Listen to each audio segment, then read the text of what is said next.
Hello, Aquarius, Sun, Moon, Rising, and Venus signs. Kamusta kayo? Sana ba'y nasa mabuti kayong kalagayan? Welcome back po sa Star Tarot. At kung bago kayo rito, welcome din po kayo. At please subscribe, like, share my videos po. And leave me a comment kung naka-resonate kayo. And this is a timeless reading po. And of course, this is for the collective. Kaya it may or may not resonate with you. At kung kailan nyo po ito mapanood or marinig, that's when the messages are meant for you to hear. Okay? Thank you po.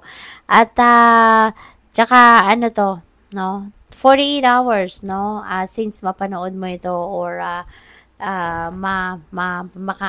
maringgan ninyo, no? Or marinig ninyo ang mga mensahe dito. So, that's when the time na it may or may not resonate with you, no? So, just take what resonates. Three of Pentacles. This is the beginning of your success. Kaya, nandito na yung swerte sa inyong horizon. Kaya ngayon pa lang mag-take action na kayo.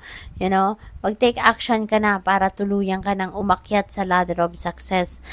Pwede ngayon na gaganahan ka na, magiging motivated ka na gumalaw, mag-take action kasi maaaring may supporting cast ka na sa ngayon. Baka meron ka nang makakatulong, meron ka nang makaka-collab, marami ka nang sigurong makukuhang support, no, from other people. Kaya ano na din, magaganahan ka na rin na mag-take action. And sa Knight of Pentacles, sigurista ka. Even though magte-take action ka na sa ngayon, even though gagalaw ka na, magsisimula ka ng i-carry out ang mga plano mo, pero hindi ka pa rin basta-bastang gagalaw. Hindi ka pa rin basta-bastang magdedesisyon. You know, sa bawat galaw na gagawin mo, for every step that you are going to take, pinag-aralan mo muna yan. No, you're gonna make sure as well na talagang sigurado ka. No, you're going to be moving cautiously. No, kumbaga, slowly but surely. Diba? Ang ganap dito kasi gusto mo na maiwasan na magkamali ka, maiwasan na magsisi ka sa mga gagawin mo. Kaya, pinag-aralan mo na yan, diba? Nag-research ka na dyan or pinag-isipan mo ng mabuti yan before you take action. So, with the Knight of Pentacles naman, napakaganda kasi this is also a time of comfort. No? At ang comfort na to is financial comfort. Ito na yung time na mapapakinabangan mo na kumbaga yung financial reward, no? Financial reward ito. Ang sipag at tiyaga mo na ginawa in the past, ito na yun, no? You will be financially rewarded na. So, mapapakinabangan mo na talaga. Kaya, you're going to be, celebrating. 'Di ba? Kasi tagumpay mo to eh. Kung yung hirap, tiyaga, diligence, commitment na binuhos mo sa trabaho man yan or career man yan, no? Ito na, magbubunga na ito ng abundance, magbubunga na ito ng financial freedom, magbubunga na ito ng kagaanan, kumbaga, pagdating sa inyong kaperahang aspeto. Kaya, deserve mo yan, no?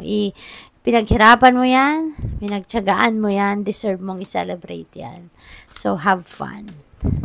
And at this point, salamat muna, no, Aquarius, for supporting my channel. Thank you for subscribing. And if you haven't subscribed yet, subscribe na po kayo.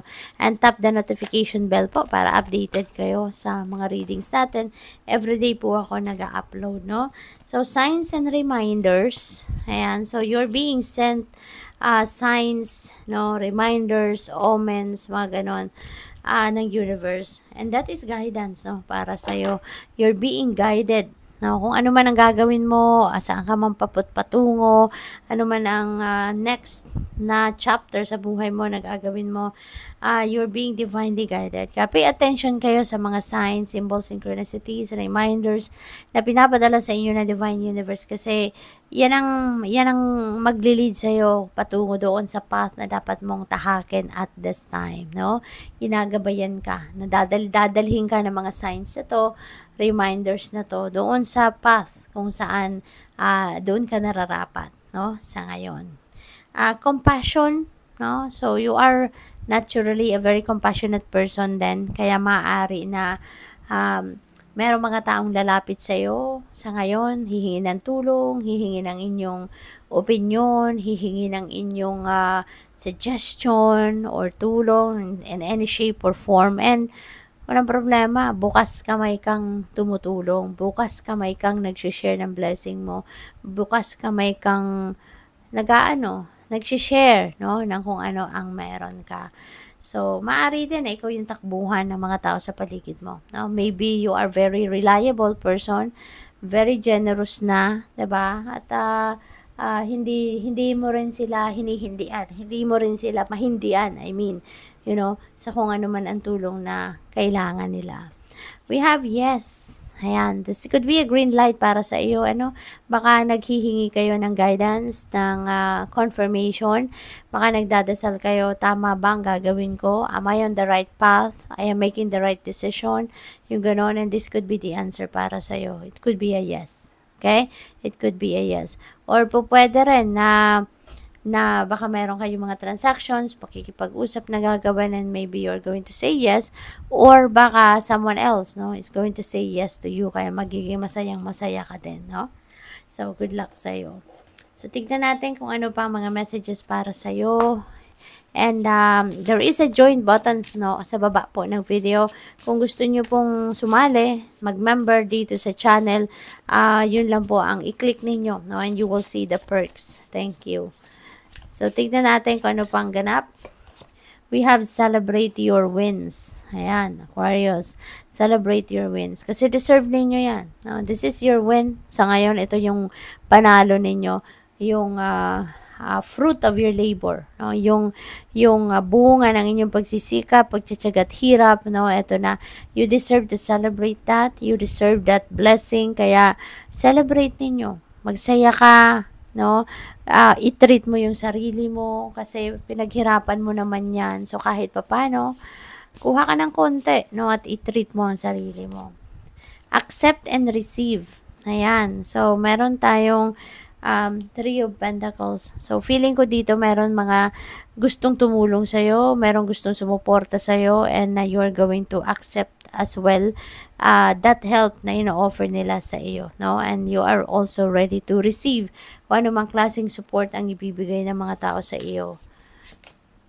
What's your honest truth? Ayan, ito yung isang magandang pagnilay-nilayan, isang magandang pag-isipan ninyo, no? Na tanungin ninyo yung sarili ninyo. What's your honest truth ba, Aquarius? 'Di ba? Kasi baka may mga parte pa ng sarili mo na hindi mo matanggap, may mga parte ng sarili mo na hindi mo ina-acknowledge, hindi mo ina-accept. So ngayon, 'di ba? Ano yung inyong honest truth na 'di ba hindi mo pa sinishare sa iba or hindi mo tinatanggap sa sarili mo? So good luck. Thank you for watching. Love and light. Namaste.